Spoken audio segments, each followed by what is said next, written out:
Hello students, इस video में आपका स्वागत है। इस वीडियो में हम लोग सबसे पहले देखते हैं अक्रंस ऑफ एन इवेंट। कोई भी इवेंट कब अकर करता है, कोई भी घटना कब घटित होता है, इसके बारे में हम लोग समझते हैं। देखिए, an event A associated to a random experiment is said to occur if any one of the elementary events associated to it is an outcome. कोई भी सबसे पहले हम लोग रैंडम एक्सपेरिमेंट को परफॉर्म करते हैं और उस रैंडम एक्सपेरिमेंट से एसोसिएटेड कोई भी एक इवेंट ले रहे हैं। सपोज कर रहे हैं कि इवेंट ए है। अब ये इवेंट ए तब अकर करेगा जब इस इवेंट में जो भी एलिमेंट्री इवेंट है उसमें से कोई भी एक एलिमेंट्री इवेंट आउटकम होना चाहिए। इसको एक एग्जांपल से समझिए, क्लियर हो जाएगा। सपोज करते हैं हम लोग एक डाई को थ्रो करते हैं, एक पासा को फेंक रहे हैं, लूडो के पासा को। अगर डाई को थ्रो करते हैं तो सिंपल स्पेस सबसे पहले लिख जाते हैं। सिंपल स्पेस क्या होता है? जो भी पॉसिबल आउटकम्स होता है किसी भी रैंडम एक्सपेरिमेंट को परफॉर्म करने के बाद उसके पॉसिबल आउटकम के सेट को ही सिंपल स्पेस कहते हैं। अगर एक डाई को थ्रो करते हैं तो कौन कौन से पॉसिबल आउटकम्स हो सकते हैं, कौन कौन से संभव परिणाम मिल सकते हैं? सबसे पहले तो या तो 1 मिल सकता है या 2 भी मिल सकता है। अगर पासे को फेंके तो 3 भी आ सकता है, 4 भी आ सकता है, 5 भी आ सकता है या 6 आ सकता है। तो इस सारे पॉसिबल आउटकम को हम लोग लिख जाते हैं, एक सेट बना लेते हैं। This is called simple space. अब हम लोग यहाँ पर एक इवेंट ए ले रहे हैं। इवेंट ए क्या है? इवेंट जो होता है वो सिंपल स्पेस का सबसेट को कहते हैं। इससे सिंपल स्पेस का कोई भी एक सबसेट ले लीजिए। जैसे मैं यहाँ पर एक सबसेट बना रहा हूँ 2, 4, सिंपल स्पेस के ही एलिमेंट लेकर के मैं ये सेट बनाया हूँ। ये एक सबसेट है, ए इज द सबसेट ऑफ इस। तो इसको हम लोग क्या कहेंगे? इवेंट कहेंगे। अब ये इवेंट कब होगा, ये घटना कब घटित होगा? ये घटना तब घटित होगा, ये इवेंट तब अकर करेगा जब इस इवेंट का जो भी एलिमेंट्री पॉइंट है, एलिमेंट्री पॉइंट किसको कहते हैं, एलिमेंट्री इवेंट्स किसको कहते हैं? 2 को हम लोग जो भी पॉसिबल आउटकम्स है, प्रत्येक पॉसिबल आउटकम को हम लोग एलिमेंट्री इवेंट कहते हैं। तो यहाँ पर 3 एलिमेंट्री इवेंट है इस सेट में, या एक तो 2 है, दूसरा 4 है और तीसरा 6 है। तो 3 एलिमेंट्री इवेंट जो है 2, 4 और 6, ये या तो 2 आ जाए। अगर हम लोग लूडो के पासा को डाई को थ्रो करें 2 आ जाए तब कहेंगे कि ये घटना घट रहा है, या तो 4 आ जाए या 6 आ जाए। इस 3 में से कोई भी अगर एक इवेंट आ जाता है, कोई भी एक एलिमेंट्री इवेंट हो जाता है, तब हम लोग कहेंगे कि ये घटना घट रहा है। मान लीजिए लूडो के पासा को आप फेंके, डाई को थ्रो किए, 2 आ गया, 2 आ गया मतलब ये घटना घट रहा है। या फिर 4 आ गया तो भी ये इवेंट हो रहा है, या 6 आ गया तो भी इवेंट ये हो रहा है। लेकिन जरूरी नहीं कि ये 2, 4, 6 में ही कोई एक नंबर आए, हो सकता है 3 भी आ सकता है। अगर 3 आ गया तो इसका मतलब ये इवेंट जो है वो अकर नहीं कर रहा है, ये घटना घटित नहीं हो रहा है। तो ये इवेंट तभी अकर करेगा जब इस इवेंट में जो भी एलिमेंट्री इवेंट्स है, जैसे 2 है, 4 है, 6 है, इस तीनों में से कोई भी एक आ जाए, तब हम लोग कहेंगे कि दिस इवेंट ए अकर। या समझिए यहाँ पर मैं वही लिखा हूं कि इवेंट ए कोई भी रैंडम एक्सपेरिमेंट से एसोसिएटेड इवेंट है, इज सेड टू अकर। ये घटना तब घटित होगा if any one of the elementary events associated to it. इसमें जो भी इस इवेंट से एसोसिएटेड जो भी एलिमेंट्री इवेंट है उसमें से कोई भी एक आना चाहिए। Associated to it is an outcome, कोई भी एक आउटकम होना चाहिए, कोई भी एक परिणाम होना चाहिए रैंडम एक्सपेरिमेंट को परफॉर्म करने के बाद। अगर इस तीनों में से कोई भी एक एलिमेंट्री इवेंट आउटकम बन जाता है, वो परिणाम मिल जाता है, तब हम लोग कहेंगे कि ये इवेंट ए अकर कर रहा है। अब जरा आगे देखिए कि thus if an elementary event E is an outcome। अगर मान लीजिए एक एलिमेंट्री इवेंट E है और ये अगर आउटकम हो जाए ऑफ ये रैंडम एक्सपेरिमेंट, किसी भी रैंडम एक्सपेरिमेंट का आउटकम क्या होना चाहिए? E होना चाहिए। E एक एलिमेंट्री इवेंट है and A is an event, A कोई भी दूसरा इवेंट है such that E belongs to E, और E जो है वो A का मेंबर है। Then we say that event A has occurred. तो हम लोग कहते हैं कि ए घटना जो है वो घटित हुआ। इसका मतलब क्या हुआ? जैसा समझिए, ए कोई भी एक इवेंट है और इसका एक एलिमेंट्री इवेंट ई है। हो सकता है इसके अलावा E1 भी हो, E2 भी हो, ये सभी एलिमेंट्री इवेंट होगा। अगर ई यहाँ पर एक मेंबर है इस इवेंट ए का, और अगर रैंडम एक्सपेरिमेंट को करने के बाद ई आ जाता है, ई आउटकम हो जाता है उस रैंडम एक्सपेरिमेंट का, तब हम लोग कहते हैं कि ये घटना जो है वो घटित हो रहा है, ये घटना घट चुका है। जैसे मैं अभी यहाँ पर एग्जांपल में बता रहा था कि यहाँ पर मैं लिया था ए जो है वो 2,4,6। अगर 2 आ जाता है रैंडम एक्सपेरिमेंट को परफॉर्म करने के बाद, डाई को थ्रो करने के बाद अगर 2 एक आउटकम बन जाता है, तब हम लोग कहेंगे कि ए घटना घटित हुआ। तो यहाँ पर भी ए इवेंट जो है वो तब होगा जब ई जो है ये जो एलिमेंट्री इवेंट है ये अगर आ जाता है, तब हम लोग कहेंगे कि ए घटना घटित हो रहा है, ए इवेंट हो रहा है। अब चलिए आगे बढ़ते हैं और हम लोग कुछ और चीजों को देखते हैं। Consider the random experiment of throwing an unbiased die. मैं उसी एग्जांपल को यहाँ पर लिख दिया हूं कि let A B an event of getting an even number. A मान लेते हैं हम लोग एक इवेंट है ऑफ गेटिंग इवन नंबर आने की। देन ए इक्वल टू क्या हो जाएगा, ए में 2,4,6 हो जाएगा। मैं जैसे अभी बताया था वही एग्जांपल है यहाँ पर। Suppose in trial the outcome is 4। मान लेते हैं कि ट्रायल करने के बाद आउटकम क्या आ रहा है, 4 आ रहा है। Since 4 belongs to A, 4 A का मेंबर है, तो so we say that the event A has occurred. तो हम लोग कहेंगे कि ए घटना घट रहा है। अगर आउटकम जो है ट्रायल करने के बाद, रैंडम एक्सपेरिमेंट को परफॉर्म करने के बाद अगर आउटकम 4 आ गया और 4 इस इवेंट का मेंबर है, तब हम लोग कहेंगे कि ए घटना घट रहा है। We say that the event A has occurred in another trial. मान लीजिए दूसरा एक्सपेरिमेंट किए, मतलब दूसरा बार हम लोग ट्रायल किए, दूसरा बार परफॉर्म किए हम लोग एक्सपेरिमेंट को। तो in another trial let the outcome be 3। Suppose कीजिए आउटकम 3 आ गया। जब हम लोग एक डाई को थ्रो किए और मान लेते हैं कि आउटकम 3 आ गया, और 3 तो ए का मेंबर नहीं है। ए में यहाँ पर कौन कौन सा एलिमेंट था, 2, 4, 6 था, तो 3 तो ए का मेंबर नहीं है। तो so we say that in this trial the event A has not occurred. तो हम लोग कहेंगे कि 3 जो है वो 3 आने के बाद ए घटना घटित नहीं हुआ। तो ए घटना कब घटित होगा, ए इवेंट कब अकर होगा, जब इस इवेंट का जो भी एलिमेंट्री इवेंट है उसमें से कोई एक आउटकम आ जाए। और अगर उसमें से कोई भी एक आउटकम नहीं होता है तो हम लोग कहेंगे कि ए जो घटना है वो घटित नहीं हुआ। चलिए अब आगे बढ़ते हैं और नेक्स्ट हम लोग देखते हैं यहाँ पर negation of an event. Negation of an event क्या है, responding to every event A. प्रत्येक इवेंट ए के corresponding associated to a random experiment, कोई भी रैंडम एक्सपेरिमेंट से एसोसिएटेड कोई भी इवेंट अगर ए ले देते हैं, तो इसके corresponding we define an event not A. हम लोग नॉट ए डिफाइन करेंगे। नॉट ए का मतलब क्या हो गया, which is said to occur when and only when A does not occur. A घटना घटित नहीं होगा तब नॉट ए घटना होगा, मतलब ए घटना नहीं होना चाहिए। क्या मीनिंग हुआ, जरा इसको एक एग्जांपल से समझिए। मान लेते हैं हम लोग एक डाई को थ्रो करते हैं और डाई को थ्रो करने के बाद सिंपल स्पेस होता है 1, 2, 3, 4, 5, 6। ये सिंपल स्पेस में एलिमेंट आ जाता है 1, 2, 3 से लेकर के 6 तक। अब एक इवेंट हम लोग यहाँ पर कंसीडर करते हैं, इस रैंडम एक्सपेरिमेंट से एसोसिएटेड इवन नंबर आने की घटना है ये। या तो 2 आ जाएगा या 4 आ जाएगा या 6 आ जाएगा, तो ये घटना घट जाएगा। तो ये कौन सा इवेंट है, इवन नंबर आने का इवेंट है। अब जरा ध्यान दीजिए, अब नॉट ए कौन सा इवेंट होगा, नॉट ए होगा मतलब ए घटना घटित नहीं होना चाहिए, ए इवेंट अकर नहीं करना चाहिए, मतलब इवन नंबर नहीं होना चाहिए। तो इवन नंबर अगर नहीं होगा तब फिर क्या होगा, तब तो फिर ऑड नंबर आएगा। अगर डाई को थ्रो करें और इवन नंबर नहीं आ रहा है, इवन नंबर नहीं आ रहा है मतलब ऑड नंबर आ रहा है, तो इसको हम लोग ऑड नंबर आ रहा है तो 1 लिख सकते हैं, 3 लिख सकते हैं, 5 लिख सकते हैं।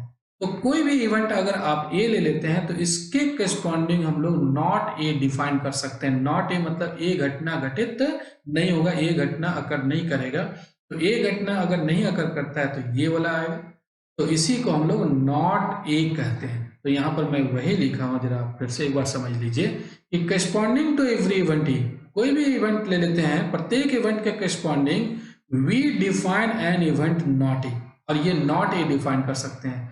और which is said to occur when and only when A does not occur.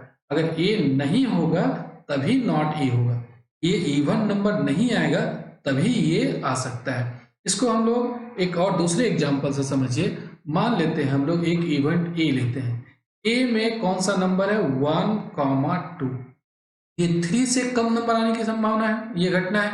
Less than 3, यहाँ पर ये जो नंबर आ रहा है वो लेस देन 3 आ रहा है। तो ये एक ऐसा इवेंट है जिसमें जो नंबर मिल रहा है वो लेस देन 3 मिल रहा है। अब नॉट ए का मतलब हो गया कि जो नंबर मिलेगा वो 3 से छोटा नहीं होना चाहिए, मतलब 3 हो सकता है या 3 से बड़ा हो सकता है। तो कौन कौन सा होगा नॉट ई में? नॉट ई में मतलब लेस देन 3 नहीं होना चाहिए, लेस देन 3 नहीं होना चाहिए, तो 3 तो हो सकता है, या उससे ग्रेटर हो सकता है, 4 हो सकता है, 5 हो सकता है, 6 हो सकता है। तो नॉट ए ये हो गया। ये इवेंट अगर आपका दिया हुआ है, इसके करस्पॉन्डिंग हम लोग एक न्यू इवेंट बनाए नॉट ए, इसी को हम लोग कहते हैं नेगेशन ऑफ इवेंट ई। ये इवेंट ई का नेगेशन हो गया। इसको हम लोग ई बार से भी डिनोट करते हैं या फिर ई डैश से भी डिनोट करते हैं नेगेशन को। जैसे मैं इसी एग्जांपल की बात करूं, यहाँ पर इसमें से अगर आपको ए बार लिखना है, ए बार या फिर ए डैश, ए बार का मतलब नॉट ए हो गया या ए डैश, इसको नेगेशन ऑफ इवेंट ए कहेंगे। तो यहाँ पर 2 4 6 आ रहा था, 2 4 6 नहीं आएगा, मतलब 1 आ सकता है, 3 आ सकता है, 5 आ सकता है। तो इसी को हम लोग नेगेशन ऑफ इवेंट ए कहेंगे। चलिए अब आगे बढ़ते हैं और नेक्स्ट कुछ और भी चीजों को हम लोग देखते हैं। तो यहाँ पर उसके बाद आता है algebra of events. Algebra of events में क्या करते हैं, इवेंट है क्या? इवेंट तो एक प्रकार का सेट ही है, सिंपल स्पेस का सबसेट है। तो वहां पर हम लोग उसका अलजेब्रा क्या कर सकते हैं, वहां पर यूनियन कर सकते हैं, इंटरसेक्शन कर सकते हैं। तो चलिए इसके बारे में जरा समझते हैं। Let A and B be two events associated to a random experiment with simple space. Simple space होगा यहाँ पर, simple space S. We define event A और B which is said to occur if an elementary event favorable to either A or B or both is an outcome। जरा समझिए इसके बारे में कि A और B यहाँ पर कोई भी दो इवेंट है किसी भी रैंडम एक्सपेरिमेंट से एसोसिएटेड, जिसका सिंपल स्पेस क्या है, एस है। अब we define the event A और बी। ए और बी एक न्यू इवेंट हम लोग डिफाइन कर रहे हैं, ए और बी। ए और बी कैसे डिफाइन कर रहे हैं? Which is said to occur, ये कहलाएगा कि ए और बी कब घटना घटित होगा, if an elementary event favourable to either A और बी और बोथ इज एन आउटकम। जैसे इसको अब एक एग्जांपल से समझ लीजिए तो क्लियर हो जाएगा। मान लेते हैं हम लोग एक डाई को ही थ्रो करते हैं, तो डाई को थ्रो करते हैं तो उसमें सिंपल स्पेस में एलिमेंट होता है 1 2 3 4 5 और 6। यहां पर हम लोग एक इवेंट ए लेते हैं, इवेंट ए हम लोग लेते हैं 1 2 4, ये एक सबसेट बना लिए। दूसरा इवेंट बी लेते हैं, मान लेते हैं इसमें 4 और 6 है, ये भी एक सबसेट बना लिए, this is also an event. अब ए और बी, इसका मतलब इसको हम लोग लिखते हैं ए यूनियन बी, ए और बी को A union B. A union B में क्या होगा, यहां पर आ जाएगा आपका 1 2 4 और 6 दोनों सेट का हम लोग यूनियन कर देंगे। तो ए यूनियन बी भी एक इवेंट हो गया, ये भी एक इवेंट हो गया। क्यों एक इवेंट हुआ? ये भी तो एक सबसेट है। ए यूनियन बी जो है वो भी तो सिंपल स्पेस का सबसेट है, तो सिंपल स्पेस के सबसेट को ही ना इवेंट कहते हैं। आप देख रहे हैं ए यूनियन बी जो ले रहे हैं वो भी एक सबसेट बन गया, इस सिंपल स्पेस का सबसेट बन गया, तो ये भी एक इवेंट हो गया। इसको ए और बी भी लिखते हैं। तो ए यूनियन बी एक ऐसा इवेंट है जो तभी होगा जब या तो ए का फेवरेबल एलिमेंट्री इवेंट आ जाए या फिर बी का फेवरेबल एलिमेंट्री इवेंट आ जाए। ए का फेवरेबल एलिमेंट्री इवेंट किसको कहते हैं? इसमें जो जो एलिमेंट्री इवेंट है उसी को हम लोग फेवरेबल एलिमेंट्री इवेंट कहेंगे। 1 2 और 4 ए का फेवरेबल एलिमेंट्री इवेंट हो गया, 4 और 6 जो है वो बी का फेवरेबल एलिमेंट्री इवेंट हो गया। तो अगर 1 आ जाए या 2 आ जाए या 4 आ जाए या फिर 6 आ जाए तो हम लोग कहेंगे कि ए यूनियन बी जो इवेंट है वो अकर कर रहा है, ये दोनों का यूनियन हो गया। तो यहाँ पर मैं वही लिखा हूं कि we define the event A और बी। ए और बी एक न्यू इवेंट बन जाएगा which is said to occur if an elementary event favourable to either A और बी और बोथ इज एन आउटकम। या तो ए का फेवरेबल एलिमेंट्री इवेंट होना चाहिए या बी का होना चाहिए या दोनों का होना चाहिए। जैसे मान लीजिए अगर हम लोग किसी डाई को थ्रो करें और 1 आ जाए, तो 1 आ जाए तो मतलब ए का फेवरेबल एलिमेंट्री इवेंट आ गया, 2 आ जाए तो मतलब ए का आ रहा है, और 4 आ जाए, 4 आ जाए मतलब ए और बी दोनों का आ रहा है, ये 4 तो दोनों में है, तो 4 ए का भी फेवरेबल एलिमेंट्री इवेंट है और बी का भी है, और 6 आ जाए मतलब बी का। तो या तो ए का होना चाहिए या फिर बी का होना चाहिए या फिर दोनों का होना चाहिए। अगर वो सब फेवरेबल एलिमेंट्री इवेंट होता है तब हम लोग कहते हैं कि event A union be occur कर रहा है। That is at least 1 of A and be occur, दोनों में से कोई भी एक घटना घटना चाहिए। Thus A और B is represented by the subset A union B. A और B को हम लोग कैसे रिप्रेजेंट करते हैं? A union B of the simple space S. और ये जो है A union B वो सबसेट है, किसका सबसेट है? सिंपल स्पेस S का। A और B is represented by the subset A union B of the simple space S. Simple space S का ये सबसेट होगी। तो सिंपल है, कुछ विशेष नहीं है। यहाँ पर एक इवेंट A है और दूसरा इवेंट B है, तो दोनों का यूनियन करने के बाद भी एक इवेंट होगा। और ये इवेंट तभी हो सकता है जब या तो A इवेंट हो जाए या B हो जाए या दोनों हो जाए। कैसे? मान लीजिए A यूनियन B जो है वो घटना कब घटित होगा? ये तभी होगा जब 1 आ जाए। 1 अगर आता है तो A इवेंट हो जाता है, या फिर 2 आ जाए, 2 आता है तो इवेंट A हो जाता है, या 4 आ जाए, 4 अगर आता है तो A इवेंट और B इवेंट दोनों होता है, या फिर 6 आ जाए, 6 होता है तो A नहीं हो रहा है लेकिन B हो रहा है। तो ये जो इवेंट है ये तभी अकर करेगा जब या तो A इवेंट अकर करे या फिर B करे या फिर दोनों करे, मतलब दोनों में से कम एक इवेंट होना चाहिए। तो ये हुआ यूनियन। अब चलिए आगे बढ़ते हैं और नेक्स्ट हम लोग देखते हैं the event A and B। A and B भी जो है वो एक न्यू इवेंट बना रहे हैं। Is said to occur if an elementary event favorable to both A and B is an outcome। A and B एक न्यू इवेंट बनेगा, ये तब अकर करेगा जब A और B दोनों घटना एक साथ हो। मतलब एक ऐसा फेवरेबल एलिमेंट्री इवेंट होना चाहिए जो दोनों में है, A में भी है और B में भी है। जैसे इसको आप इस एग्जांपल से समझिए, क्लियर हो जाएगा। मान लेते हैं एक डाई को थ्रो करते हैं और वहां पर सिंपल स्पेस आ रहा है 1 2 3 4 5 और 6, यही सिंपल स्पेस होता है डाई को थ्रो करने के बाद। एक इवेंट हम लोग A सपोज कर रहे हैं जिसमें 1 है 2 है और यहाँ पर मैं 6 मान लेता हूँ, और एक B एक दूसरा इवेंट है जिसमें से 2 है और यहाँ पर मैं 5 मान लेता हूँ, यहाँ पर 5 है। तो अब जरा देखिए A एंड B को हम लोग इस तरीके से लिखते हैं। A एंड B को A इंटरसेक्शन B लिखते हैं। तो A इंटरसेक्शन B आप निकालिएगा तो क्या आएगा? दोनों में कॉमन एलिमेंट देखिए, तो कॉमन एलिमेंट यहाँ पर भी 2 है और यहाँ पर भी 2 है, तो ये जो है वो कॉमन एलिमेंट है 2। सिर्फ एक ही एलिमेंट है जो कॉमन है यहाँ पर अभी इस एग्जाम्पल में। तो A इंटरसेक्शन B भी तो सबसेट हो गया। किसका सबसेट हो गया? S का। ये भी एक इवेंट हो जाएगा। और ये जो इवेंट है ये कब होगा? A इंटरसेक्शन B घटना तभी घटेगा जब दोनों A घटना और B घटना दोनों हो। कैसे? A इंटरसेक्शन B कब अकर होगा? जब इसमें जो एलिमेंट्री इवेंट है वो आ जाए आउटकम में, मतलब 2 आ जाए। तो 2 अगर आता है तो 2 आता है इसका मतलब A भी घटना घट रहा है, और 2 आता है मतलब B भी घटना घट रहा है। अगर किसी पासे को हम लोग फेंके, डाई को थ्रो करें और अगर 2 आ रहा है इसका मतलब A इवेंट और B इवेंट दोनों हो रहा है। अगर दोनों होता है तब A इंटरसेक्शन B अकर करेगा।